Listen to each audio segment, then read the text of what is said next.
आइए सब मिलकर के उस परम पिता का गुणगान करते हैं जिस परम पिता ने हमें सुंदर शरीर दिया, दिव्य बुद्धि प्रदान की और स्वस्थ और बलिष्ठ पुरुषार्थ करने के लिए हमें पुरुषार्थ की शक्ति भी दी है। तो आइए परम पिता का गुणगान आज करते हैं प्रसिद्ध गायत्री मंत्र से।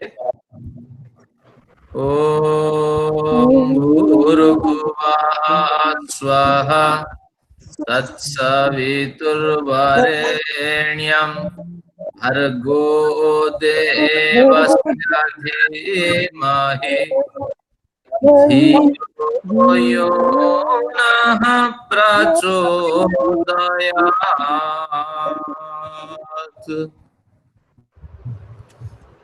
आज के इस सांख्य दर्शन के सत्र में उपस्थित सभी महानुभावों, मातृशक्तियों, आप सभी लोगों में अभिवादन करता हूं, नमन करता हूं।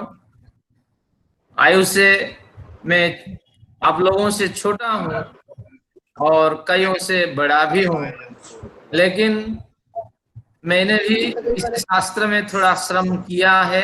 जिस शास्त्र की मर्यादा आप जानते हैं, मैं आप लोगों को कुछ शास्त्र के बारे में परिचय प्रदान करता आ रहा हूं। और आज हमारी सांख्य दर्शन की जो कक्षा है वो तीसरी है। प्रथम सत्र में हमने इस कक्षा में भूमिका पर अध्ययन किया था। द्वितीय कक्षा में हमने केवल 3 सूत्रों पे कुछ टिप्पणियां की थी। शास्त्रों की जो शैली है, कपिल प्रणीत सांख्य शास्त्रों की जो शैली है उससे हम परिचित नहीं है। ये अपरिचय की स्थिति हमारी इस जो सांख्य दर्शन की प्रविधि है, कक्षा है, इसमें संपूर्ण अध्याय तक इस तरह ये हमारी नासमझ की स्थिति चलेगी। एक अध्याय अध्ययन कर लेने के बाद शास्त्रकार कहते हैं सांख्य दर्शन का प्रथम अध्याय ही सांख्य दर्शन का हृदय है, यानी सांख्य दर्शन को समझने के लिए इसका प्रथम अध्याय ही पर्याप्त ज्ञान देने वाला है। एक अध्याय पढ़ करके आप कक्षा भी त्याग करना चाहते हैं तो भी कर लें, लेकिन सांख्य दर्शन का पर्याप्त ज्ञान आपको उपलब्ध हो जाएगा। तो इसीलिए ये प्रथम अध्याय तक थोड़ी सी आप मेरे साथ मेहनत करेंगे। जैसे मैंने नियम बताया था कि मैं 40-50 मिनट तक प्रारंभ से व्याख्यान प्रस्तुत करूंगा।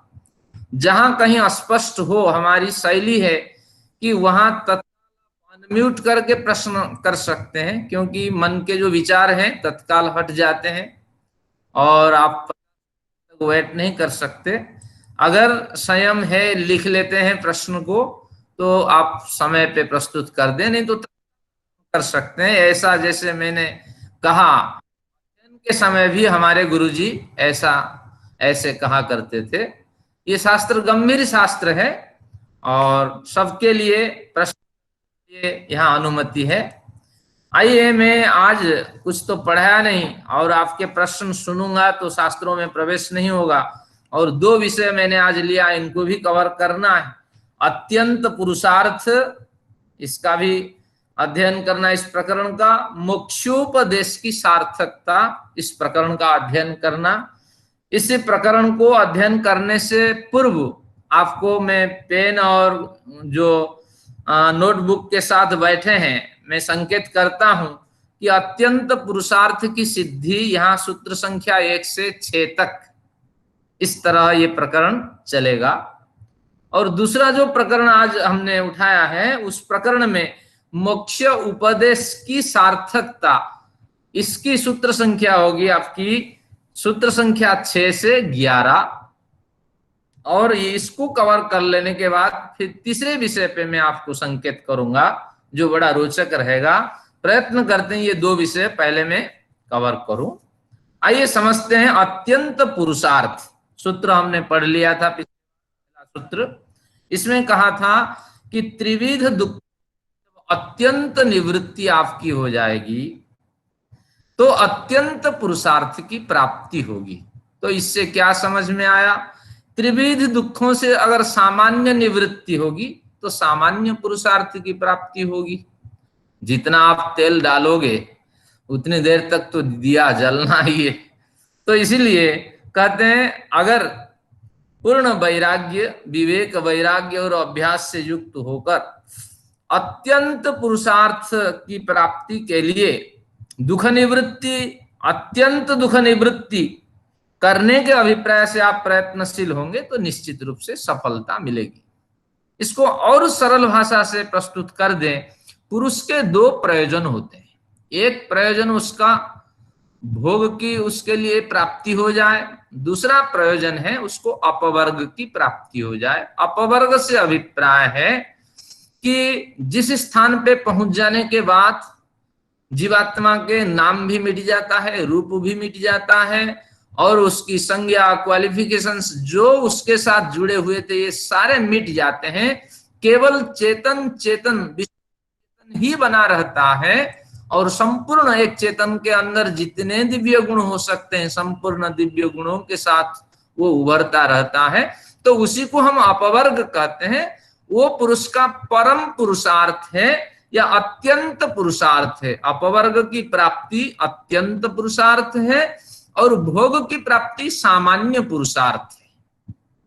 फिर एक बार देखते हैं, अगर सामान्य हम दुखों को हटाने के लिए सामान्य प्रयत्न किया तो ये सामान्य प्रयत्न हमारा भोग कहलाएगा। ध्यान दीजिए इस बात पर कि सामान्य अगर प्रयत्न करते हैं, जैसे हम सब थोड़ी किताब पढ़ लेते हैं, थोड़ा कहीं प्रवचन सुन लेते हैं, थोड़े मंदिर चले जाते हैं, तो कुछ भी करें इसको शास्त्रकार भोग ही मानता है, क्योंकि शास्त्र की दृष्टि से सामान्य प्रयत्न भोग की दृष्टि से ही किया जाता है। और अगर अत्यंत प्रयत्न करते हैं, निवृत्ति के लिए अत्यंत प्रयत्न करते हैं, तो वो अत्यंत पुरुषार्थ कहलाएगा। तो इस तरह जीवात्मा के प्रयोजन होते हैं, भोग और अपवर्ग।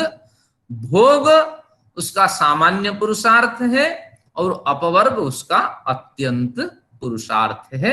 अब प्रश्न उठता है अत्यंत प्रयोजन क्या है? मन में बड़े प्रश्न हैं, सभी लोग पूछना कक्षा से। मैं नहीं कहूंगा, शास्त्रकार जब बताएगा तब बता दूंगा कि अत्यंत पुरुषार्थ क्या है। अभी तो शास्त्रकार की शैली सुनिए। वो चाहते हैं अपवर्ग इसका नाम नहीं है और कुछ इसका नाम नहीं है। वो क्या चाहते हैं हम वही बताएंगे, लेकिन अभी तो वो चाहते हैं कि मेरे बच्चे समझ लें कि अत्यंत पुरुषार्थ की मैं बात कर रहा हूं, और पुरुषार्थ का नाम है अपवर्ग और सामान्य पुरुषार्थ नाम है भोग। तो हम कुछ भी कर रहे हैं, सुन रहे हैं, आप भी सुन रहे हैं, मैं भी सुन रहा हूं, भोग के अभिप्राय से हमारी प्रवृत्ति है कि थोड़ा तमाशा भी देख लें और थोड़ी बिजनेस भी कर लें, केले भी बेच लें, हाँ सिगरेट भी बेच लें, पान भी बेच लें। तो इस प्रयोजन से हम सबकी ये प्रवृत्ति है। तो इस तरह अब आते हैं ये अब हाँ जी अपवर्ग जो है वो समाधि की अवस्था ही है। अब प्रश्न तो है, शास्त्रकार जब कहेंगे तब बताऊंगा अपवर्ग है। शास्त्रकार को ध्यान है कि मेरे बच्चे पूछेंगे अपवर्ग क्या है, तो उनकी भाषा से सुनने में थोड़ी खुशी होगी। अभी स्पष्ट कर दें तो उतनी खुशी नहीं होगी। दो ही सूत्र के बाद आ जाएगा अपवर्ग किसे कहते हैं। चलिए धन्यवाद जी। इस तरह जब भी शंका मन में उठे प्रश्न आप रखिएगा। आगे देखिए, दूसरे सूत्र में कहा कि दृष्ट साधनों से अगर आप चाहते हैं कि अत्यंत दुख की निवृत्ति हो जाए तो कहते हैं ये संभव नहीं है। दृष्ट साधन, दृष्ट यानी उपलब्ध, हमारे पास जो साधन उपलब्ध हैं उनसे दुखों की अत्यंत निवृत्ति हो जाए अगर आप चाहते हैं तो कहते हैं ये असंभव है। और क्यों? अनुवृत्ति दर्शनात्, थोड़े से दुख समाप्त हो जाने के बाद फिर वो दुख वापस आ जाने वाले हैं। तो सबसे पहले हमें दृष्ट साधन, उपलब्ध साधन के बारे में जानकारी प्राप्त कर लेना चाहिए। शास्त्रकार कहते हैं उपलब्ध जो साधन है, दृष्ट साधन है, वो दो प्रकार के हैं। कुछ लौकिक साधन है, कुछ वैदिक साधन है। लौकिक साधन में ये जो है वो पहले धन संग्रह, दूसरा साधन है आपका जो औषधि संग्रह, तो बढ़िया औषधि आपके पास है तो थोड़ी सी दुखों की निवृत्ति हो जाएगी। बढ़िया धन है तो दुखों की तो निवृत्ति नहीं होगी, लेकिन औरों की तुलना में आपको बढ़िया ट्रीटमेंट आपको मिलेगी और बढ़िया सुविधा मिलेगी और भली भांति आप जीवन जी सकेंगे। ये दृष्ट साधन है और लौकिक दृष्ट साधन इसका नाम है, और ये है धन और औषधियों का निर्माण, दवाई का सेवन। और इस दृष्ट साधन में एक वैदिक साधन भी है, जैसे लौकिक है, एक वैदिक साधन भी है।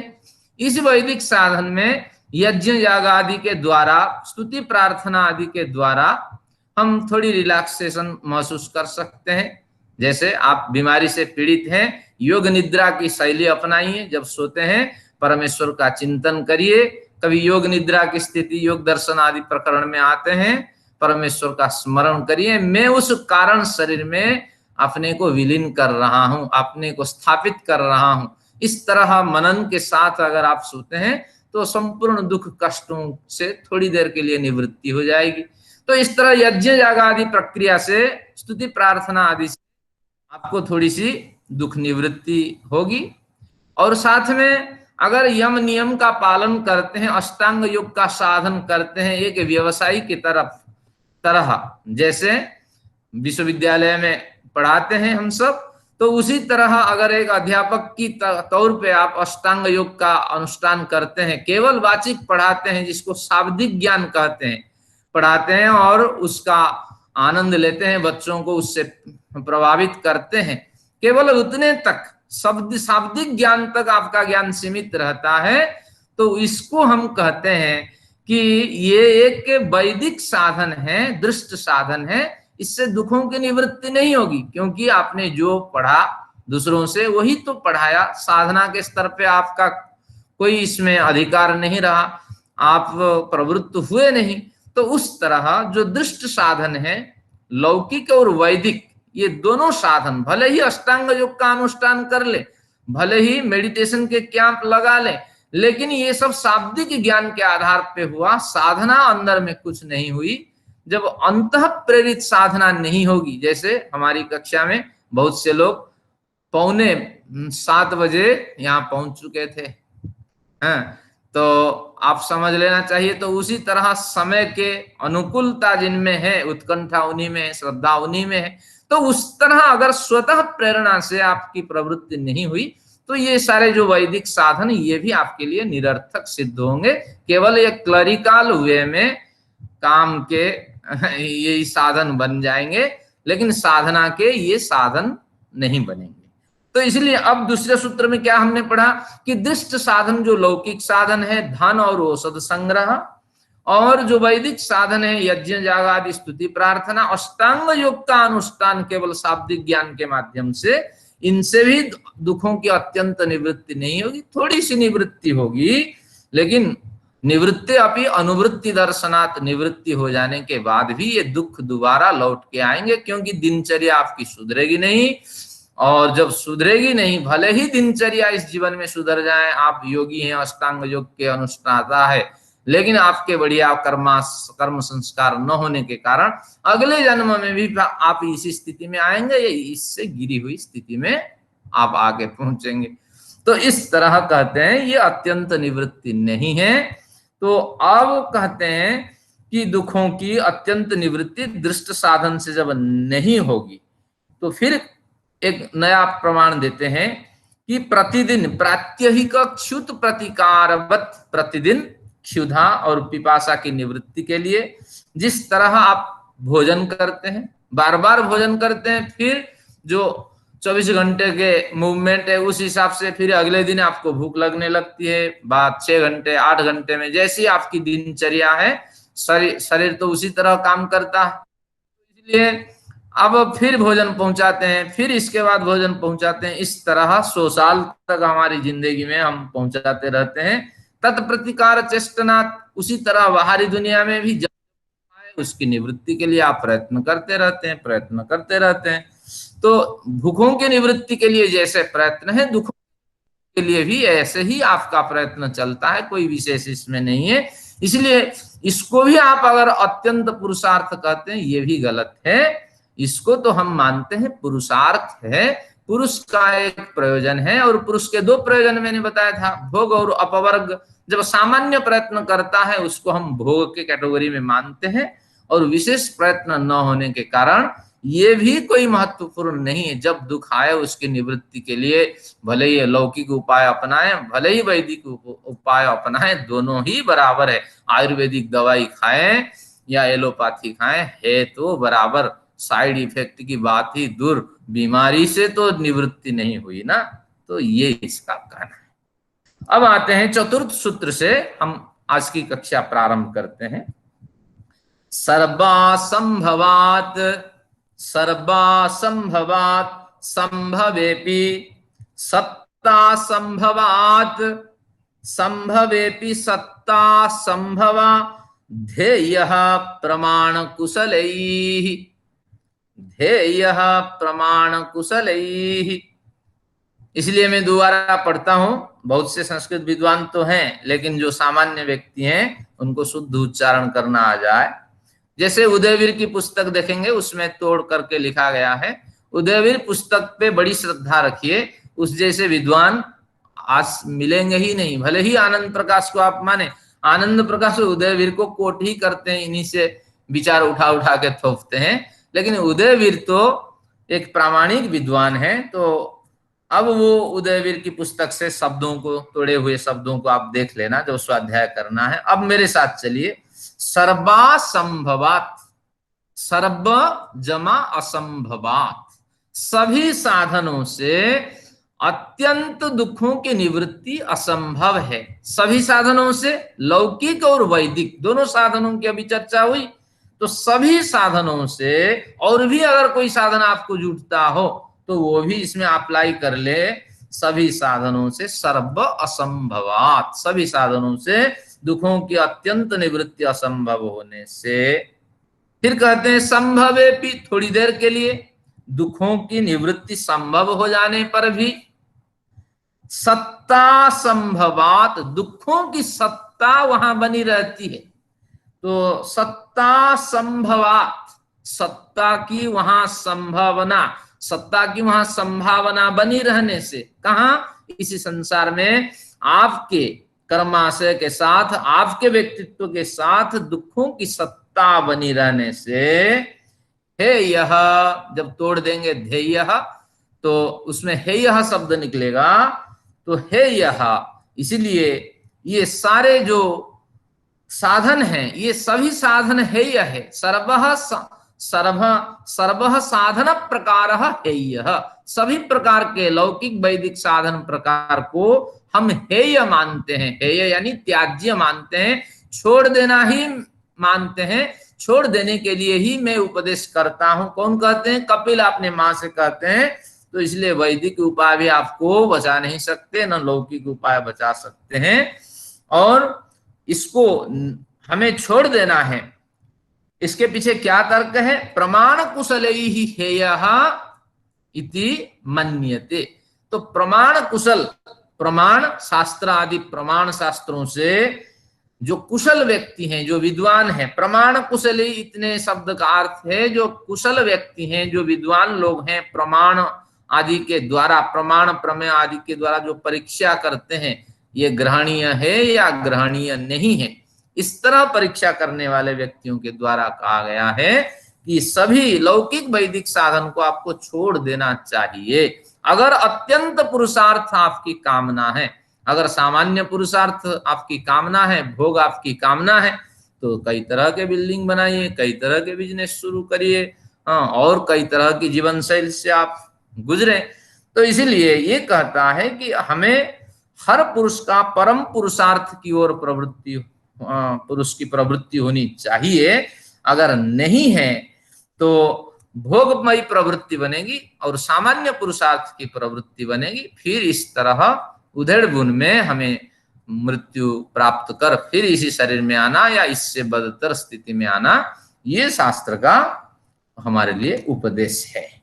अभी प्रश्न उठ रहा था कि ये जो अत्यंत पुरुषार्थ आपने कहा, ये कुछ समझ में नहीं आया। सर्वोत्तम पुरुषार्थ आपने कहा, सर्वोत्कृष्ट पुरुषार्थ कहा, चरम पुरुषार्थ कहा, परम पुरुषार्थ कहा, लेकिन है क्या ये अत्यंत पुरुषार्थ? पता था किनको? कपिल जी को माँ पूछेगी कि बेटा तू तो बताया नहीं है अत्यंत पुरुषार्थ क्या है। तो एक सूत्र 5वां उनको लिखना पड़ा, उत्कर्षादपि मुख्यस्य सर्वोत्कर्ष श्रुतेः, उत्कर्षादपि मुख्यस्य सर्वोत्कर्ष श्रुतेः। पहले श्रुतेः शब्द ले लेते हैं। श्रुति में यानी वेद में सुन सुन करके जिन विद्याओं को हमारे पूर्वज अभ्यास करते थे, तो वही श्रुति है। श्रुति में बड़े प्रमाण मिलते हैं कि मुख्यस्य सर्वोत्कर्ष श्रुतेः, मोक्ष ही सबसे उत्कृष्ट पदार्थ है, मोक्ष ही सबसे उत्कृष्ट प्रयोजन है, और वही मोक्ष ही परम पुरुषार्थ है। और उत्कर्षात अपि, क्योंकि इसमें अत्यंत उत्कर्ष, उत्कर्ष शब्द का मतलब अत्यंत पराकाष्ठा और सर्वोच्च स्थिति इसी मोक्ष में ही गृहीत है, स्थापित है। तो यही मोक्ष ही अत्यंत पुरुषार्थ है। तो इसी मोक्ष को हमारी श्रुति में उत्कर्षाधायक होने के कारण, सबसे उत्कृष्ट माने जाने के कारण इसी मोक्ष हमारी श्रुति में अत्यंत पुरुषार्थ कहा गया है। तो इसलिए अब आपको मिल गया अत्यंत पुरुषार्थ यानी मोक्ष। अब थोड़ी चर्चा कर लेते हैं वेदों में कहाँ है और कैसे मोक्ष को हम अत्यंत पुरुषार्थ कहते हैं। सबसे पहले पूछे, आपको लोग पूछेंगे क्या मोक्ष मोक्ष आप लगा रखें। हमारे MM बजाज जी आते हैं तो बड़ी चर्चा वो करते हैं, क्या मोक्ष मोक्ष। तो मोक्ष से मतलब है कहीं बंधन होना चाहिए, जैसे गाय को हमने बांध रखा है और खोल लें तो गाय मोक्ष हो गई। तो उसी तरह मोक्ष का अपोजिट है बंधन। और बंधन, संसार में हम बंधे हुए हैं, दुखों से बंधे हुए हैं, बल्कि संसार से बंधे नहीं, दुखों से बंधे हुए हैं, ये आपको मानना पड़ेगा। और मोक्ष दुखों से छूट जाना है। तो इसीलिए आपको मोक्ष शब्द की परिभाषा स्पष्ट हो जाना चाहिए। 3 प्रकार के दुख बताए गए हैं, जो आत्मिक है हमारी गलती के कारण, और जो भौतिक है प्राणियों की गलती के कारण। निरर्थक प्राणी हमारे पर हमला करता है, उसको पता ही नहीं है, और हम निरर्थक दुखी होते रहते हैं। तो इस तरह ये भौतिक। और एक होता है दैविक दुख, जो प्रकृति से प्रदत्त है। तो इन 3 दुखों से छूटने को ही हम मोक्ष कहते हैं। मुक्ति से अभिप्राय दुखों से छूटना। एक प्रश्न उठता है कि मुक्ति में भी आनंद मिलता है, तो आनंद प्राप्ति क्यों नहीं कहते? क्योंकि ये शास्त्रकारों की परिभाषा नहीं। शास्त्रकार आनंद की बात करेंगे तो फिर दुखों से छूटने के लिए कोई प्रयत्न ही नहीं करेगा। कोई सरल सा मार्ग हो उसमें हम निकल जाएं, आनंद को प्राप्त कर लें, इस तरह पुरुषार्थ की कमी होगी। तो शास्त्रकार कहता है कि जब प्रयत्न करते हुए 3 दुखों से आप छूट जाएंगे, तो जब दुख है ही नहीं, जो कुछ है वही आनंद है। तो इसलिए शास्त्र में देखिए दुख की बात हमें क्या होती है, संसार दुखमय है, 3 दुखों से आप पीड़ित हैं। और कई तरह के शास्त्र अध्ययन करेंगे तो 10-11 प्रकार के दुख आपको आने लगेंगे। तो दुख दुख की चर्चा क्यों होती है? तो एक तरह की ये दवाई है, मीठी दवाई है और कड़वी दवाई है। वो मीठी दवाई का प्रयोग न करके कड़वी दवाई का प्रयोग करते हैं कि दुख आप समझ लो और दुखों से परले पार आनंद है। अब प्रश्न उठता है, श्रुति में मुक्ति को उत्कर्षाधायक, उत्कर्षता प्रदान करने के साधन कैसे बताए गए हैं, स्पष्ट करिए। आइए कुछ चर्चा करते हैं। जब वेदांत दर्शन पढ़ेंगे, वेदांत जब आपको मुक्ति की प्राप्ति होगी, 3 दुखों से आपकी निवृत्ति हो जाएगी, तो उस समय आपको 5 साधन उपलब्ध होंगे। जिनके पास पेन है, धन्यवाद के पात्र है, लिखिए। सबसे पहले ज्ञान की वृद्धि होगी, आपको ज्ञान की प्राप्ति होगी। आप अभी छोटे मोटे कुछ पढ़ लिखे होते हैं, एक शास्त्र पढ़े दूसरे शास्त्र में ज्ञान नहीं है। जैसे मैं केवल संस्कृत ही जानता हूँ, वेदादि शास्त्र जानता हूँ, बहुत से शास्त्र जानने के लिए है। तो विविध प्रकार के ज्ञान, विज्ञान जो है उसको अध्ययन करने, समझने, सभी प्रकार के ज्ञान में गुजरने का एक अवसर मिलेगा। तो अभी जो अज्ञानता हम में है वो दूर हो जाएगी, ज्ञान की प्राप्ति होगी, बल की प्राप्ति होगी। बल से मानसिक और शारीरिक दोनों प्रकार के बल हमें मिलेंगे। अभी तो शारीरिक बल अगर हमारा है, मानसिक उतना उत्साह नहीं है, तो मानसिक बल की प्राप्ति के लिए हमें प्रयत्न करना पड़ता है। अगर मानसिक शक्ति दृढ़ है तो शरीर साथ नहीं दे रहा है, लेकिन ये समस्या उस समय नहीं होगी। तो ज्ञान, बल और उत्साह की प्राप्ति होगी। 2 कक्षा आए और तीसरे कक्षा में निस्तेज हो गए। तो उसी तरह उत्साह निरंतर बना रहेगा कि परमेश्वर को अनुभव करूं, उसके दिव्य गुण कर्म स्वभाव को अनुभव करूं, या जो भी उस समय ज्ञातव्य विषय मुक्ति लोक का होगा तो उसको जानने की इच्छा होगी। तो ज्ञान, बल, उत्साह, स्वतंत्रता की प्राप्ति होगी। अभी तो परतंत्रता से युक्त हैं, एक छोटे से प्रदेश में और एक छोटे से नाम लेकर के छोटे शरीर में हमारा व्यवहार है। एक प्रांत से दूसरे प्रांत जाने के लिए हमारे लिए समस्या है, उस समय कोई समस्या नहीं होगी। और संपूर्ण परतंत्रता से अभी जी रहे हैं। कब मरेंगे ये भी पता नहीं, और इसके बाद किस शरीर में जाएंगे ये भी पता नहीं। भैया 100 साल जीना है, उस ईश्वर को अगर हम देखते जरूर पूछते, तूने इस परिवार में मुझे क्यों डाला? मेरे पास कोई हिसाब तूने भेजा था जिसे मैंने स्वाक्षर कर लिया, साइन कर लिया, बिल्कुल इसी शरीर में जाना है, इसी परिवार में जाना है, तूने बिना पूछे कहीं कहीं डाल देता है और हम परेशानी को झेलते हैं। तो उस तरह अभी जो परतंत्रता है वो परतंत्रता नहीं रहेगी। तो नोट करिए, ज्ञान, बल, उत्साह, परतंत्रता और 5वीं शक्ति आनंद की प्राप्ति होगी। अभी तो निरानंद है। कहाँ आनंद मिल पा रहा है? जब तक व्याख्यान सुनते हैं तब तक कई विचार मन में आते हैं और आनंद थोड़ी देर मिल जाने के बाद फिर विस्मरण हो जाना है। तो इस स्थिति से गुजरते हैं। ये मुक्ति में ये 5 पदार्थ आपको प्राप्त होंगे। कुछ मुक्ति लोक की परिभाषा में आपको वेदों में जो वर्णित है सुना देता हूं। जत्रानंदाश्च मोदाश्च मुदः प्रमुद आसते, कामस्य यत्राप्त कामा तत्र माम अमृतम कृधि। जिसे मोद कहते हैं, प्रसन्नता, मुद कहते हैं, प्रमोद कहते हैं। आनंद की जितनी भी परिभाषाएं हैं ये सारी परिभाषाएं वहीं चरितार्थ हो जानी है। और कामस्य यत्राप्त कामा, जितनी कामनाएं आपके अंदर है। अभी हमारे मन में क्या कामना है कि सांख्य दर्शन को पढ़ लें इस लॉकडाउन की स्थिति में। तो इस तरह जितनी कामनाएं आपके मन में उठेंगी वो सारी कामनाएं वहां पल भर में पूर्ण हो जानी है।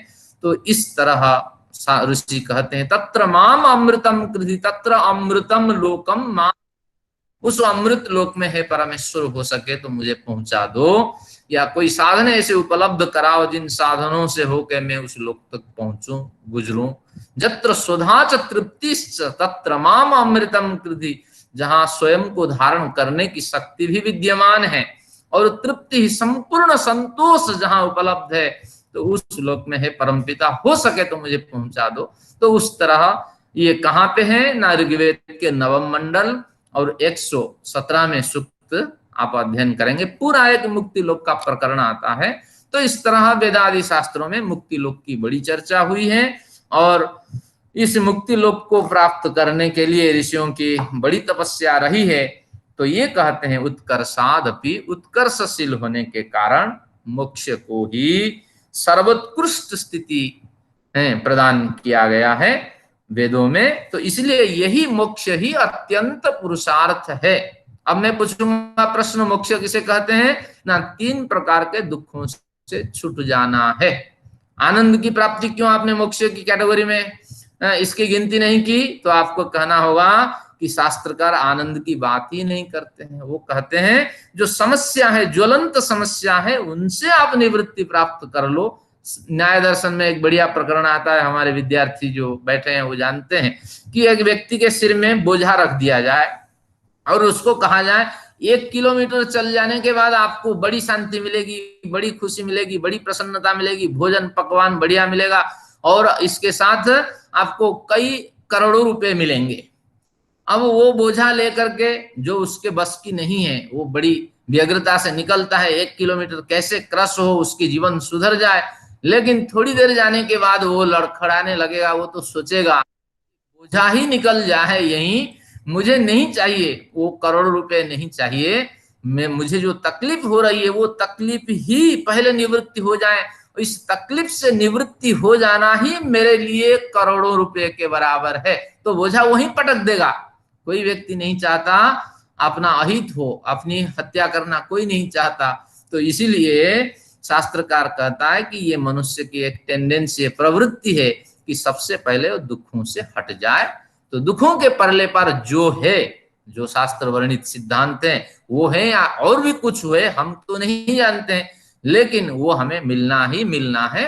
तो इस तरह भावना बना करके शास्त्रकार ने ये 5वें सूत्र में स्पष्ट कर दिया, मोक्ष ही अत्यंत पुरुषार्थ है। तो समाधान यहाँ हो गया अत्यंत पुरुषार्थ का। जिन लोगों के प्रश्न थे उन प्रश्नों से मैं बच गया। अब देखिए 6ठा नंबर सूत्र है, ये प्रकरण यही 6ठे के साथ समाप्त हो जाएगा। अविशेषस्योभयोः, अविशेषस्योभयोः, इसको तोड़ दीजिए, अविशेषः च उभयोः। उभयोः, उभय यानी दोनों, दोनों प्रकार के जो उपाय हैं। क्या दोनों प्रकार के उपाय हैं? दृष्ट उपाय बताए गए थे, उपलब्ध उपाय थे कि लौकिक उपाय धन संग्रह और औषधि निर्माण, औषधि का सेवन, और वैदिक उपाय बताए गए थे। वैदिक उपाय में यज्ञ यागादि और अष्टांग योग का अनुष्ठान। तो इस तरह उभयोः, दोनों लौकिक और वैदिक उपायों से अगर समीक्षा की जाए, अविशेष, अविशेष, विशेष यानी स्पेशल, स्पेशल, अविशेष कोई स्पेशल नहीं है। इन दोनों साधनों में से, लौकिक और वैदिक, इन दोनों साधनों को अप्लाई करने से कोई विशेष नहीं है कि दुखों की निवृत्ति हो जाएगी, और वह निवृत्ति अत्यंत निवृत्ति कहलाएगी और उससे अत्यंत पुरुषार्थ की सिद्धि हो जाएगी, ये बात नहीं है।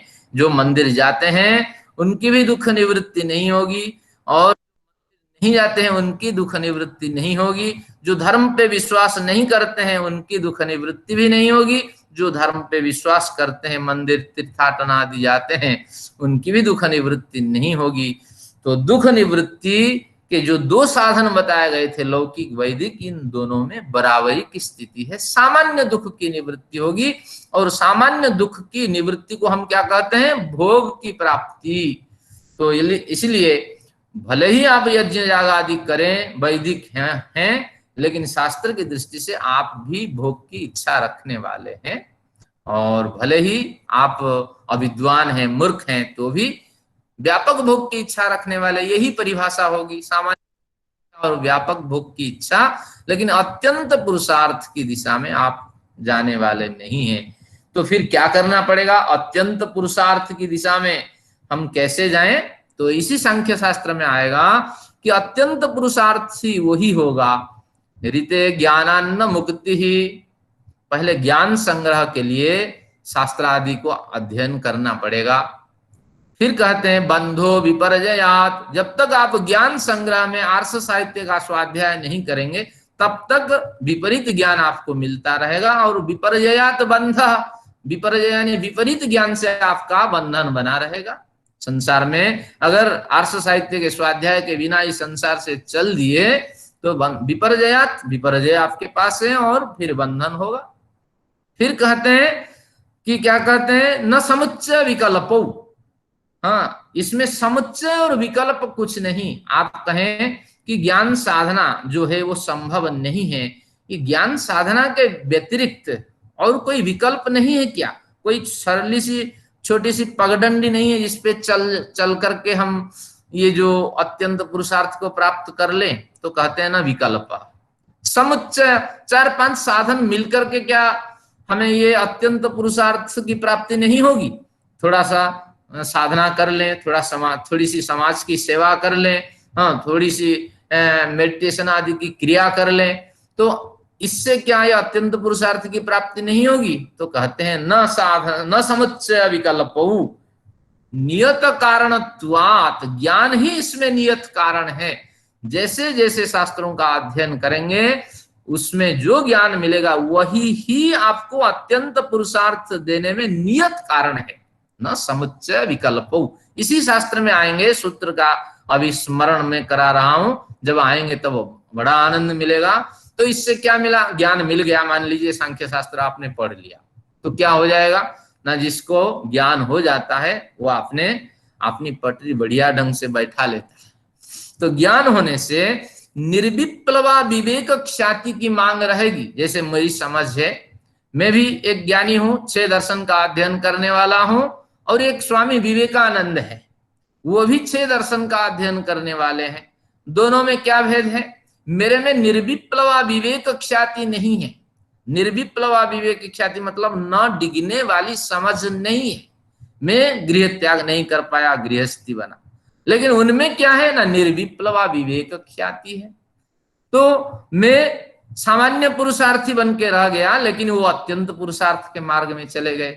निर्विप्लवा विवेक ख्याति बन जाने के बाद शुभ और श्रेष्ठ कर्मों को आपको अनुष्ठान करना होगा, और फिर जीवन मुक्त शरीर आपको मिलेगा। वो शरीर छूट जाने के बाद फिर आप मुक्त आत्मा के श्रेणी में चले जाएंगे। ये साधन बने हुए हैं, मेरे लिए दिखाई पड़ता है 1-2 जन्म में मुझे लगेंगे, या कई जन्म लग सकते हैं अगर मैं योग भ्रष्ट रहा। लेकिन मार्ग यही है कि पहले ज्ञान होना चाहिए, ज्ञान हो जाने पर निर्विप्लवा विवेक ख्याति की समझ उत्पन्न होनी चाहिए, और न डिगने वाली स्थिति में रह करके जब आप शुभ और श्रेष्ठ कर्म करेंगे, तब फिर दिव्य आपके अभौतिक संस्कार उत्पन्न होंगे, फिर जीवन मुक्त की स्थिति प्राप्त होगी, फिर शरीर छूटने से मुक्त आत्मा की स्थिति होगी। ये यात्रा है, कोई लंबी यात्रा नहीं, लेकिन हमें प्रयत्न करना चाहिए कि इस ओर जितना हो सके। एक बढ़िया किसी कवि ने लिखा, माना कि इस जहान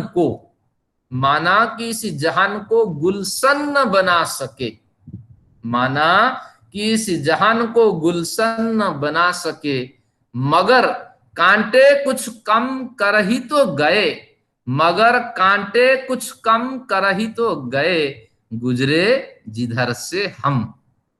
तो इसलिए थोड़े से प्रयत्न हमें करते रहना चाहिए जो हमसे संभव है। तो इस तरह एक प्रकरण आपका पूरा हो गया कि अत्यंत पुरुषार्थ क्या है और कितनी निष्ठा के साथ हमें इसका अनुष्ठान करना चाहिए। तो इससे पढ़ के आप समझ लेना चाहिए, जो दर्शन में रुचि रखते हैं, निर्धारित समय से 5 मिनट पूर्व, मैं 10-15 मिनट नहीं कह रहा हूं, 5 मिनट पूर्व आप जॉइन करिए। और बिल्कुल समय से मैं कक्षा शुरू करता हूं, क्योंकि समय का ज्ञान बहुत अपेक्षित है, और आगे पीछे होने से पाप भी होता है अध्येता को और अध्यापक को। तो इस ज्ञान से आप युक्त हो जाइए, और जब संख्या आपकी समय पे नियत संख्या होगी तो बड़ा आनंद आएगा। अब एक दूसरे प्रकरण पे शास्त्रकार हमें ले जाते हैं। इस प्रकरण का नाम है मोक्ष उपदेश की सार्थकता। इस प्रकरण को समझने के लिए रामायण को थोड़ा समझना पड़ेगा। आप सोचते होंगे रामायण के प्रकरण में राम की बड़ी भूमिका है, लेकिन ऐसा नहीं। जो विलन रावण है उसकी बहुत बड़ी भूमिका है, क्योंकि जो खलनायक होता है, हम हीरो को नायक कहते हैं, विलन को खलनायक कहते हैं, खलनायक की बड़ी भूमिका होती है। देखिए रावण क्या किया कि कुबेर को पहले पछाड़ दिया और उसका जो पुष्पक विमान छीन लिया, और फिर क्या किया, ऋषियों को यज्ञ याग करने नहीं दिया, स्वयं ही करता था, संपूर्ण परंपरा को नष्ट करने में तुला हुआ रहा, और विभिन्न जगहों पे गुप्तचर फैलाया ये कार्य न हो। और फिर क्या किया कि अपने भाई को, रावण के राम की पत्नी को चोरी करके ले गया, और भाई को लात मार के भगा दिया, और मंदोदरी की बात तो नहीं मानी, और साथ में सभी भाइयों को मरवाता गया। तो इतना दुष्ट क्रूर जो व्यक्ति रहा, अंत में सुषेण वैद्य, जिसके कारण इसके घायल सैनिक जीवित रहते थे, रावण का भी इलाज होता था, उस वैद्य की ही हत्या कर दी। तो इतना दुष्ट क्रूर जब खलनायक प्रस्तुत होता है, तो उस दृष्टि से राम की महत्ता बढ़ जाती है। उस दुष्ट व्यक्ति को राम ने मारा। क्यों?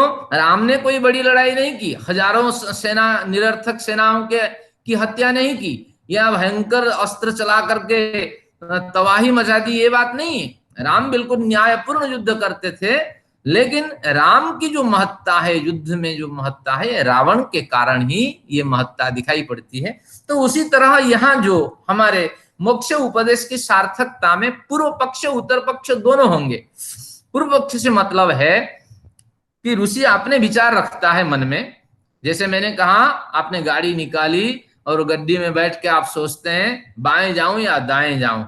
बाएं जाऊं तो ट्रैफिक बड़ा रश है, इधर जाऊं तो आसानी से निकल जाऊं।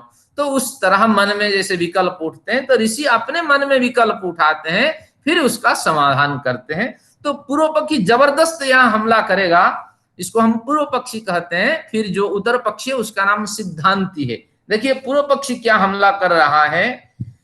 न स्वभावतो बद्धस्य मुख्य साधनोपदेश विधि, न स्वभावतो बद्धस्य।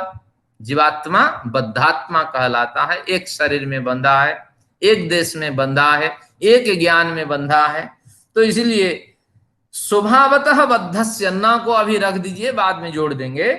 स्वभावतः बद्धस्य मुख्य साधन उपदेश विधि ही न। ये जीवात्मा स्वभाव से ही बंधना चाहता है। कौन बंधना नहीं चाहता है। आप मुझे 1,00,000 रुपए देने चाहेंगे तो स्वभाव तो बद्धस्य कहेंगे ये कक्षा बंद कर दीजिए, हमें नहीं चाहिए, 1,00,000 रुपए ले लीजिए और कहीं कक्षा हम शुरू करते। तो मैं बंद कर दूंगा, कल मैसेज डाल दूंगा मेरी कुछ परेशानी के कारण ये कक्षा बंद है। क्योंकि स्वभाव से हर व्यक्ति बंधना चाहता है। क्योंकि जीवात्मा जब न्याय दर्शन पढ़ेंगे, जीवात्मा का लक्षण है हमेशा ही वो सुख के लिए प्रयत्न करता है। वो सारा प्रयत्न उसकी सुख की प्राप्ति के लिए है, और बंधता भी सुख की प्राप्ति के लिए। चोर चोरी करता है सुख की प्राप्ति के लिए है। हाँ, आप सुनते हैं ये शास्त्र या मैं पढ़ाता हूं सुख की प्राप्ति के लिए। मेरे सुख इसमें यही है कि शास्त्र मुझे स्मरण रहे, साधना आदि में मुझे सहायता मिले। और आपकी सुख की यहाँ अनुभूति है कि थोड़े से आर्ष साहित्य में प्रवेश हो जाए, ऋषि ऋण से ऋण हो जाए। तो ये आपकी इसमें उपलब्धि है। तो इसलिए कहता है जीव हमेशा स्वभाव ही है, वो बंधना ही चाहता है, सोचता ही नहीं आगे क्या होना है। तो मुख्य साधन उपदेश विधि, ऐसे जीव के लिए मुख्य साधन के ये उपदेश विधि, उपदेश शास्त्र आप क्यों रचते हो। ये बंधना ही चाहता है, जिसका स्वभाव ही बंधना है। जैसे अग्नि का स्वभाव क्या है, उष्णता प्रदान करना। अग्नि कभी स्वभाव छोड़ देगी क्या। सूर्य का स्वाभाविक गुण क्या है, अरे ऊर्जा प्रदान करना, शक्ति प्रदान करना। कभी सूर्य से आप पानी निकलते हुए देखें, सूर्य पानी की वृष्टि कर रहा है, बल्कि सूर्य की प्रक्रिया से पानी आता है। तो इसलिए आपको समझ लेना चाहिए, जो जिसका स्वाभाविक गुण है वो बना रहेगा। शास्त्रकार कहते हैं पूर्व पक्षी बन करके कि मुझे लगता है जीव का बंधना स्वाभाविक है, वो बंधना ही चाहता है। उसके लिए मुख्य साधन की ये विधि, जो अत्यंत पुरुषार्थ करो और मोक्ष ही उसके लिए अत्यंत पुरुषार्थ है, और बड़ी एकाग्रता के साथ साधना आदि करो, ये निरर्थक है। अगर ऐसे प्रश्न रखा जाए तो आप क्या कहेंगे। तो हमारे शास्त्र न्याय दर्शन कहता है, ये भी आप समझ लेना चाहिए कि जब बातचीत हो आपस में, पहले पूर्व पक्षी को भली भांति सुन लें।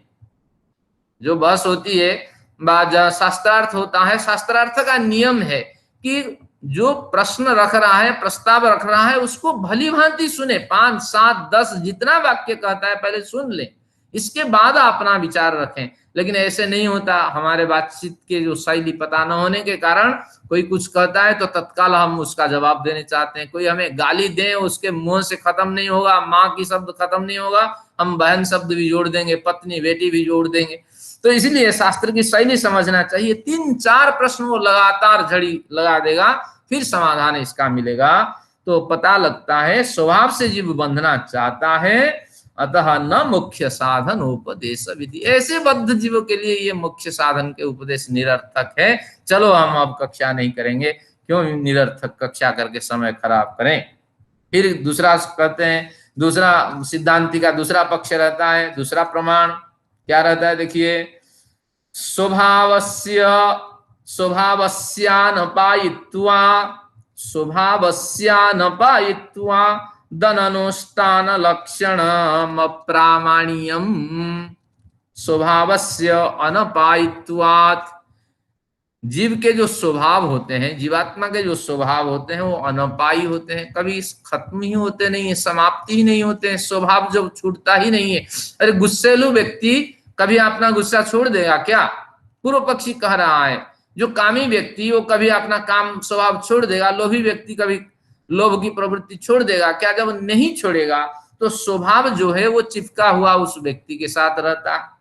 तो स्वभावस्य अनपायित्वात्, विनाश न होने के कारण, अविनाशी होने के कारण, अननुष्ठान लक्षणम, अनुष्ठान लक्षण और अननुष्ठान लक्षण, इस तरह शास्त्र को प्रस्तुत करने रूपी अनुष्ठान करना अप्रामाण्यम, ये प्रमाण से युक्त नहीं है, निरर्थक है, निष्प्रमाण ये प्रयत्न है और निष्फल प्रयत्न है, निष्प्रयास है, क्योंकि स्वभाव जीव का नित्य है और स्वभाव कभी खत्म होता ही नहीं है। जब तक जीव बना रहेगा स्वभाव उसका साथ ही चलता रहेगा, चलता रहेगा। अगर स्वभाव उसके साथ नहीं छोड़ता है तो ऐसे जो बंधना है, बंधना ही चाहता है, ऐसे स्वभाव वाला जो जीव है उसके लिए ये शास्त्रों का प्रमाण, शास्त्रों की चर्चा निरर्थक है। तो इसलिए हे कपिल जी, आप अपने विचार रखिए, हमें वो अत्यंत पुरुषार्थ नहीं चाहिए, हम मोक्ष नहीं चाहिए। फिर एक और तर्क रख दिया, नाशक्योपदेश विधि रूपदिष्ट, नाशक्योपदेश विधि रूपदिष्टेप्यनुपदेश, न को अभी हटा दीजिए, अशक्य उपदेश विधि ही, विधि पुल्लिंग होता है संस्कृत में विधि शब्द, तो उपदेश विधि ही अशक्य, जहां उपदेश नहीं दिया जा सकता।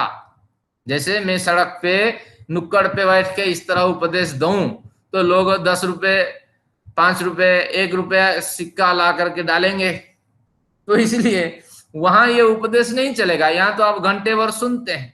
तो कहते हैं जहां उपदेश विधि अशक्य, जहां उपदेश का विधान करना निरर्थक है, तो उपदिष्टे अपि अनुपदेश, वहां उपदेश भले ही कर दें लेकिन अनुपदेश जैसा रहेगा। नुक्कड़ पे बैठ के अगर शास्त्र की चर्चा की जाए तो दिन भर आप लगा रहे तो एक व्यक्ति भी नहीं समझने वाला है।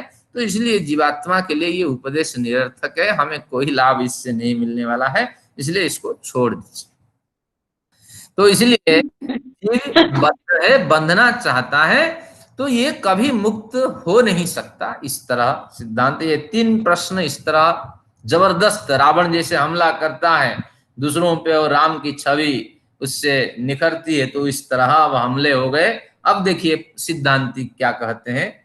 सिद्धांति कहते हैं, भैया आपकी बात मैंने सुन ली, शुक्ला पटवत बीजवच्चेत, कहते हैं मैं 2 प्रमाण आपको देता हूं।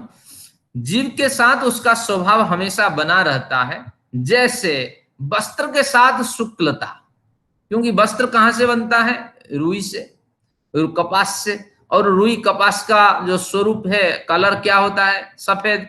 तो आप यही कहना चाहते हैं जैसे रुई कपास के सफेद वस्त्र में आ जाते हैं, तो उसी तरह जीव के साथ उसका स्वभाव बना रहता है। आपका कथन यही है ना? बिल्कुल हाँ, यही है।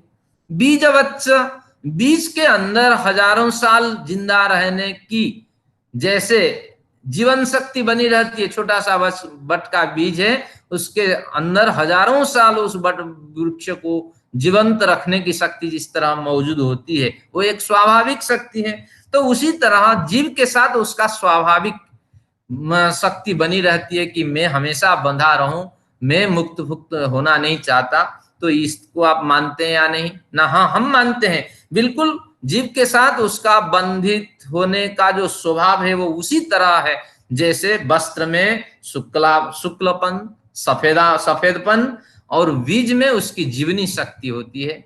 उसको मौका मिल गया तो अब समाधान वो देते हैं, शक्त्युद्भव अनुद्भवाभ्याम नाशक्योपदेश विधि, शक्त्युद्भव अनुद्भवाभ्याम न अशक्योपदेश विधि। अगर आप इतना मान लेते हैं, लेकिन आपको ये मानना पड़ेगा कि जो वस्त्र है, शुक्लता उसका स्वाभाविक गुण है वस्त्र का। अब जो शुक्लता है, उस शुक्लता पे अगर दूसरे कलर चढ़ा दिया जाए तो लाल, पीले, सफेद, के साथ बहुत से रंग जब मिल जाते हैं तो विकृत रंग उभरता है, लाल, नीला, पीला वस्त्र आपको मिलता है। तो क्यों मिलता है? क्योंकि अगर वस्त्र का स्वाभाविक गुण शुक्लता होती, स्वाभाविक गुण शुक्लता रूपी गुण होता, तो उसमें दूसरे कलर नहीं चढ़ते। उसी तरह बीज की बात करते हैं, बीज में एक स्वाभाविक जीवन शक्ति मौजूद है, लेकिन वो जीवन शक्ति जब उससे निकल जाए अंकुर के रूप में, अब बीज भी निरर्थक पड़ा रहता है, खाद में कन्वर्ट हो जाता है, बीज हमेशा ज्यों का त्यों बना नहीं रहता। तो उसी न्याय से अगर ये जो स्वाभाविक रूप से बंधना चाहता है जीव आपकी दृष्टि से, इसके अंदर अगर हम विवेक ज्ञान डाल दें, जैसे सफेद वस्त्र में दूसरे रंग डाल देने से वो वस्त्र रंग जाता है, तो उसी तरह इसमें अगर हम विवेक ज्ञान डाल दें तो उसमें परिवर्तन हो सकता है, बहुत बड़ा परिवर्तन हो सकता है। कैसे? देखिए, कहते हैं कि शक्त्युद्भव अनुद्भवाभ्याम, इस जीव के स्वभाव में व जीव के स्वरूप में, जीव के शरीर में, जीव के अंतःकरण में उद्भव शक्ति भी है, अनुद्भव शक्ति भी है। वो अपने को गिराने के लिए सामर्थ्य भी रखता है, उठाने के लिए भी सामर्थ्य रखता है। तो उद्भव अनुद्भवाभ्याम द्वाभ्याम शक्तिभ्याम, द्वाभ्याम शक्तिभ्याम, इन दोनों शक्तियों के द्वारा न अशक्त्युपदेश विधि, जीव अपने को सुधार सकता है। इसलिए जीव के लिए ऐसे मुक्ति के संदर्भ में, अत्यंत पुरुषार्थ के संदर्भ में हमने जो उपदेश दिए हैं वो निरर्थक आप नहीं कह सकते, क्योंकि वस्त्र का तो सफेद जो गुण है वो स्वाभाविक हो सकता है, लेकिन जीव का कोई गुण स्वाभाविक नहीं। जीव का जो स्वाभाविक गुण है वो है उसका ज्ञान नामक गुण है, और कोई गुण उसका स्वाभाविक नहीं है, वो सब नैमित्तिक है। एक व्यक्ति मुर्गा काटता है, लेकिन वो नैमित्तिक गुण है, उसकी जो क्रूरता है वो स्वाभाविक नहीं है, क्योंकि जिस परिवार में पला, जिन जिन मार्गों से वो गुजरा, तो उन मार्गों के ज्ञान से वो अब बेरहमी से मुर्गा काटता है, बकरा काटता है। और जो मुसलमान आज दंगे करते हैं कि हमें भी चाहिए, कुर्बानी करनी है, किसकी कुर्बानी करनी है? जानवर की कुर्बानी करनी है और धर्म अर्जन करना है, भैया खुद की कुर्बानी कर लो। तो ये जो भावना उनमें कहां से आई? ये नैमित्तिक कारण से ये भावना आई कि किसी जिस परंपरा से, जिस पीढ़ी से गुजरे, जिस सोच के साथ गुजरे, वो सब नैमित्तिक सोच रहे और उन्हीं के कारण इनमें गलत प्रवृत्तियां उत्पन्न हुई है। तो कहते हैं शक्ति उद्भव अनुद्भवाभ्याम, इन उद्भव और अनुद्भव दोनों शक्तियों से जीव युक्त रहता है, और अनुद्भव शक्ति को दबा देता है, उद्भव शक्ति से वो अपना विकास करता है। इसलिए अशक्त्युपदेश विधि ही न, ऐसे जीव के लिए उपदेश करना निरर्थक है, आप नहीं कह सकते, क्योंकि योग्य व्यक्ति को तो ही उपदेश दिया जाता है। तो जिस समय व्यक्ति में गिरावट की स्थिति आती है, व्यक्ति जब परेशानी में होती है, परेशानी में व्यक्ति जब होता है और जब दुखों से गुजरता है, तो उसकी निवृत्ति, उसको निवृत्ति के मार्ग उसको बताना चाहिए। तो यही निवृत्ति का मार्ग है कि अगर वो प्रयत्न पूर्वक अत्यंत पुरुषार्थ की दिशा में कदम रखेगा तो निश्चित रूप से अत्यंत दुखों की निवृत्ति होगी, उसका जीवन सुधर जाएगा। तो इस तरह हमने जो 2 प्रकरण लिए थे, तो दूसरा प्रकरण ही समाप्त हो गया कि जीव का जो जीव के लिए जो मुख्य साधन का उपदेश दिया गया था, तो वो निरर्थक नहीं है, वो सार्थक ही है, क्योंकि हमारे अंदर विकास की शक्ति भी है और हमारे अंदर गिरावट की शक्ति भी है और अनुन्नति की शक्ति भी है। हमारे ऊपर ये निर्भर करता है हम किस शक्ति को विकास करना चाहते हैं। मेरे विचार में आज 41 लोग जुड़े हैं, लेकिन यही 41 लोग अगर प्रयत्न करेंगे तो मेरे साथ 3 माह गुजरने के बाद इनकी जो उद्भव शक्ति है उसका जबरदस्त विकास होगा, और जो अनुद्भव शक्ति है वो बिल्कुल सीमित होती हुई वो चली जाएगी, और निश्चित रूप से जब विकास होगा तो अत्यंत दुखों की निवृत्ति होगी और अत्यंत पुरुषार्थ की ओर हम बढ़ चलेंगे। तो इस तरह ये 2 प्रकरण रहे। अग्रिम प्रकरण जो है, वो प्रकरण आप जिनके पास कलम है नोट कर लीजिए, पढ़ के आइए। आत्मा के बंधन के कारण अविवेक है। आत्मा के बंधन के कारण अविवेक है। और इसमें सूत्र संख्या इसके 12 से ये क्रम शुरू होगा। 12 सूत्र संख्या से लेकर ये आपको 20वें सूत्र तक आपको अध्ययन करना पड़ेगा। ये प्रकरण 20वें सूत्र तक चलेगा। आत्मा के बंधन के कारण अविवेक है, इसके सिद्धांत है। और इसमें बड़े तर्क देंगे कि काल भी बंधन का कारण हो सकता है, शरीर भी बंधन का कारण हो सकता है, गलत कर्म संस्कार के बंधन के कारण हो सकते हैं। लेकिन समाधान देगा, अविवेक जब तक नहीं मिटेगा तब तक ये व्यक्ति बंधन से मुक्त नहीं हो सकता। और जब बंधन से पड़ा रहेगा तो व्यक्ति तो फिर विकास कहाँ होगा, अत्यंत दुखों की निवृत्ति कहाँ होगी। तो इस तरह ये प्रकरण रहेगा। तो दूसरा प्रकरण मैंने समाप्त कर लिया। तो अब मैं चाहता हूं जो आज की चर्चा हुई है, तो उस चर्चा पे जो लोग कुछ प्रश्न लिखे हैं या अभी जो प्रश्न उभर रहे हैं, कुछ विचार रखें जिससे विषय और स्पष्ट हो जाए। आप सभी से निवेदन है, एक एक करके प्रश्न पूछें। धन्यवाद जी। अनम्यूट करिए। हाँ, और जिनके यहाँ स्वर है वो म्यूट करें। प्रश्न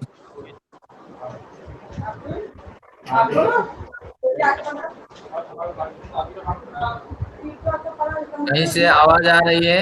हाँ, आप आवाज वाले व्यक्ति म्यूट कर लीजिए।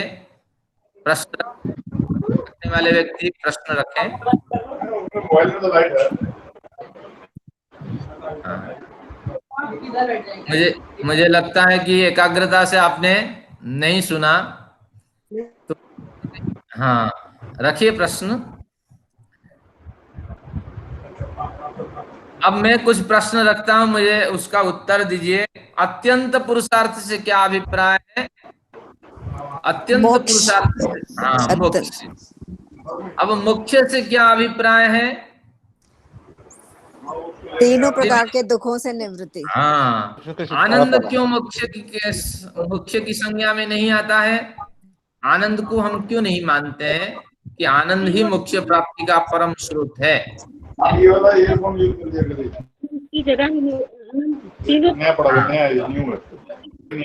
क्योंकि आनंद प्राप्ति के लिए हमें प्रयत्न नहीं करना है। आनंद तो स्वतः प्राप्त हो जाना है, लेकिन हमें दुखों की निवृत्ति के लिए हमें प्रयत्न करना है। अब साधन जो दो हैं वो क्या है? लौकिक साधन है और वैदिक साधन है। लौकिक में दो हैं, धन प्राप्ति, औषधि, हाँ, और औषधि का सेवन। और लौकिक में, वैदिक में यज्ञ और अष्टांग योग, हाँ, और अष्टांग योग का अनुष्ठान। या तो आप सबने ध्यान रखा। और जीव का जो स्वाभाविक गुण है बंध होना, ये स्वाभाविक गुण है या नैमित्तिक गुण है? जीव, जैसे पूर्व पक्षी ने कहा, जीव हमेशा स्वाभाविक गुण से युक्त रहता है। मैं बंध होके मरना चाहता हूँ, सभी भोगों को भोगना चाहता हूँ। पूर्व पक्षी ने स्वाभाविक गुण है। हाँ, ये नैमित्तिक है। नैमित्तिक से क्या मतलब है? किसी बाहरी निमित्त से, बाहरी साधन से जो में आ जाए वो नैमित्तिक। नहीं, ये पुराने संस्कारों की वजह से भी नहीं हो सकता कि जो पूर्व जन्म के आपके संस्कार हैं तो वो भी आपको बंधन में नहीं रखते? नहीं, जब तक आपका क्रियमाण कर्म साथ नहीं होगा, पूर्व संस्कार भी आपके विकास को प्राप्त नहीं करेंगे। आप सोचते होंगे पैदा हो जाने से आप संत बन जाएंगे, वैराग्य से युक्त हो जाएंगे। ये नहीं, आपको इसलिए क्रियमाण संस्कार से गुजरना पड़ेगा। थोड़े से क्रियमाण संस्कार आपके हो जाने पर आपके पूर्व जन्म के संस्कार फिर विकसित हो जाएंगे। जैसे शास्त्र में कहा, तम हंस माला सरदीव गंगा। हंस को कोई नहीं बताता कि बरसात समय में कहाँ जाना है। मार्ग निर्धारित रहता है तो वो उसी मार्ग में चले जाते हैं जहाँ बरसात गुजारना है, कहाँ गर्मी गुजारना है, वो उनके ज्ञान में होता है। तो उसी तरह जैसे आपको समय उपस्थित होता है, क्रियमाण कर्म आपके उपस्थित होते हैं, ऐसे ही आपका विकास होने लगता है। तो ये इसके पीछे। नहीं, इसका क्या अभिप्राय हुआ? इसका अभिप्राय ये हुआ कि सिर्फ ज्ञान की प्राप्ति जो है वही स्वाभाविक गुण है, और ज्ञान की प्राप्ति के बिना हम मोक्ष को भी नहीं पा सकते, और ज्ञान की प्राप्ति हमारे क्या पूर्व जन्मों के कर्मों पर नहीं निर्धारित होती है। किसी ने पूर्व जन्म में बहुत ही गलत कार्य किए हुए हैं तो वो उन्हीं आसक्तियों के साथ क्या जन्म नहीं लेता, कि उसी की ही उसमें प्रधानता रहती है उस व्यक्ति के अंदर। ज्ञान है हमारे पास तो स्टोर्ड है, जैसे हमारे घर में बहुत से सामान रखे हुए हैं लेकिन अब अंधेरा है, उस घर के लिए उन सामानों को प्राप्त करने के लिए हमें एक साधन चाहिए।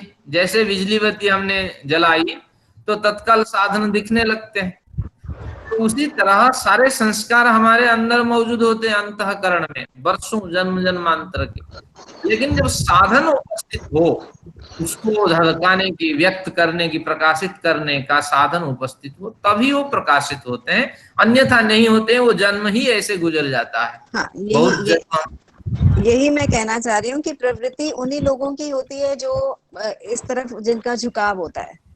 हाँ, लेकिन इसमें एक आकस्मिक कारण भी प्रमुख होता है, ये मानना पड़ेगा। नहीं कि प्रवृत्ति आपको आपके कर्म संस्कार के हिसाब से मिल जाएगी, जन्म तो आप, लेकिन एक आकस्मिक कारण भी होता है। अचानक कोई व्यक्ति आता है और आपसे संबंध होता है, आप दुर्गति को भी प्राप्त करते हैं और सदगति को भी प्राप्त करते हैं। इसलिए जिन जिन के जीवन में आकस्मिक कारण पहुंचे वो विकास को प्राप्त किए। महात्मा ध्रुव है, प्रहलाद है, हाँ, इस तरह अम्बरीश हैं, बड़े ऋषि संत महात्मा है। कहा जाता है कि व्यास के बेटा जो सुक मुनि रहे, व्यास के बेटे, तो वो भी बड़े संत रहे और थोड़े ही दिन में उनको वैराग्य की प्राप्ति हुई, लेकिन क्रियमाण संस्कार से गुजरने के बाद। तो इस तरह तो आज हाँ जी, आप रखिए, प्रश्न रखिए।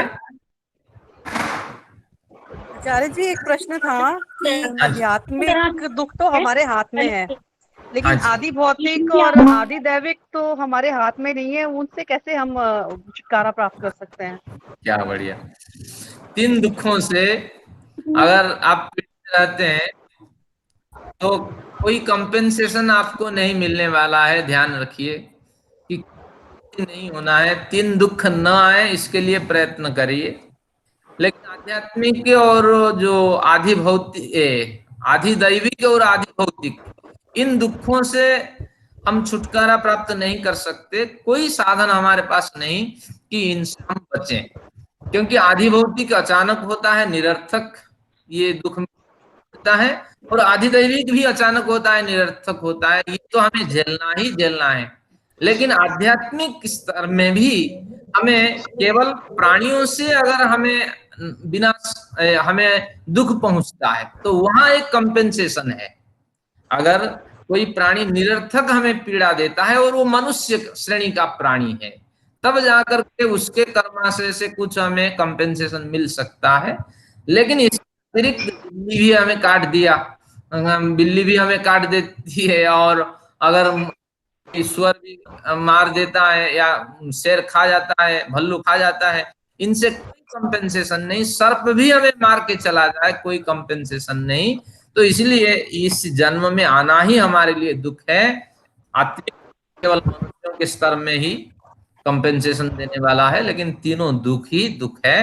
तो शीघ्र ही दुखों से अत्यंत निवृत्ति प्राप्त करें, इस शास्त्र को पढ़ें, ज्ञान से युक्त हो जाएं और विवेक वैराग्य अभ्यास का अनुष्ठान करें। जितना हो जाए अगले जन्म में फिर हम लोग साथ में मिलेंगे, फिर यात्राएं शुरू करेंगे। आचार्य जी, एक प्रश्न है। हाँ जी, एक प्रश्न है कि ये मुक्ति जो है, मोक्ष जो है, ये सभी जीवात्माओं का होना ही होना है, लेकिन जरूरी है, मतलब ये होना ही होना, मतलब कह सकते हैं क्या हम? हाँ, ये मुक्ति जो है ये परम पुरुषार्थ है। अगर आप चाहते हैं, कोई जरूरी नहीं है, अगर आप संसार में भोगमय संसार चाहते हैं तो आप संसार को भोगिए, लेकिन भोग की अत्यंतता जब हो जाएगी तब अंदर में वैराग्य उत्पन्न होने लगेगा कि अरे भोग लिया, देख लिया, तो जब वैराग्य उत्पन्न होगा तो ऐसे लोगों के लिए ये मुक्ति का विधान है। अगर आपके मन में वैराग्य नहीं है तो आपकी यात्रा चलती रहेगी। कब तक चलेगी? ना जब तक प्रलय नहीं हो जाता। जब धरती में मनुष्य जन्म होने का लायक जब स्थिति नहीं बनेगी तो तब तक आपकी ये यात्रा चलेगी। और उसके बाद पैकेट ऑफ एनर्जी, आपकी जीवात्मा अंतःकरण के साथ पैकेट ऑफ एनर्जी होके परमेश्वर के आश्रय में चली जाएगी। वो कोमा का पीरियड है। फिर जब नई सृष्टि होगी फिर आपका विकास होगा। आप सुप्त थे फिर अभिव्यक्त होंगे। तो इस तरह कोमे में कोई रहना नहीं चाहता। 10 साल कोई कोमे में रहना चाहता है कि आप में से? जब नहीं चाहता तो कितने ना 36,000 बार सृष्टि के बनने और बिगड़ने का जो समय है उतने समय कोई कोमा में थोड़ी रहना चाहता। सब चाहते हैं समझ के साथ बड़ा लंबा समय हम आनंद के साथ बिताएं। तो इसलिए प्रयत्न न करने वालों के लिए सारा प्रयत्न निरर्थक रहता है, और जो चेष्टा करता है थोड़ा बहुत उसका विकास होता है और अंत में पूर्ण विकास होता है। ठीक है, धन्यवाद। एक प्रश्न मेरा भी है। हाँ जी, ले सकते हैं 1-2 मिनट, कोई बात नहीं। एक प्रश्न मेरा है, मैं रखूं? हाँ जी, बिल्कुल रखिए। कहा कि यम नियम यज्ञ मंदिर आदि जो जानने वाले लोग हैं और यहाँ जो ज्ञान प्राप्त करने वाले यात्रा में दोनों ही बराबर है या आगे पीछे नहीं होते हैं? नहीं, आगे पीछे होते हैं बिल्कुल। जैसे आगे कौन है पीछे कौन है? हाँ, जो कल्याण के मार्ग पे चलने वाले होते हैं, जैसे कोई 2 व्यक्ति जा रहे हैं, 1 रुपये दान दिया, एक मित्र हंसता हुआ चल लिया, अरे 1 रुपये चलते नहीं है सिक्के तुम्हारे, तो आप कैलकुलेशन कर ले। जिसने नहीं दिया कि उसकी स्थिति बिल्कुल निम्नतर है, लेकिन उससे 2 कदम तो आगे है जिसने 1 रुपये दिया, भले तो दिया ही समाज कल्याण के लिए। तो थोड़ी सी जो साधना करता है वो भी अच्छे मार्ग पे चलने वाला होता है, और वो इतना अच्छा होता है कि जो साधना नहीं करता उससे अच्छा। तो ये अपने विवेक से आप समझ लें। तो इस तरह आज की चर्चा ही समाप्त करते हैं। आपके लिए मैंने दे दिया होमवर्क्स 2 दिन में, इतने से आप अध्ययन करेंगे ना। सूत्र संख्या 12 से 20 तक आप अध्ययन करके आएंगे, और उसमें बताया जाएगा कि जीव का बंधन का जो कारण है वो अविवेक है, और इस अविवेक के लिए फिर आगे प्रयत्न बताया जाएगा। तो इस तरह ये रोचक प्रकरण है। सांख्य दर्शन भारतीय सिद्धांत का मूल दर्शन है, और इससे आपको आनंद मिले। इन्हीं भावनाओं के साथ परमेश्वर से प्रार्थना। अब आज का सत्र समाप्त करता हूँ। आइए शांति पाठ करते हैं। ओम द्यौः शान्तिरन्तरिक्षं शान्तिः पृथिवी शान्तिरापः शान्तिरोषधयः शान्तिः वनस्पतयः शान्तिर्विश्वे देवाः शान्तिर्ब्रह्म शान्तिः सर्वं शान्तिः शान्तिरेव शान्तिः सामा शान्तिरेधि।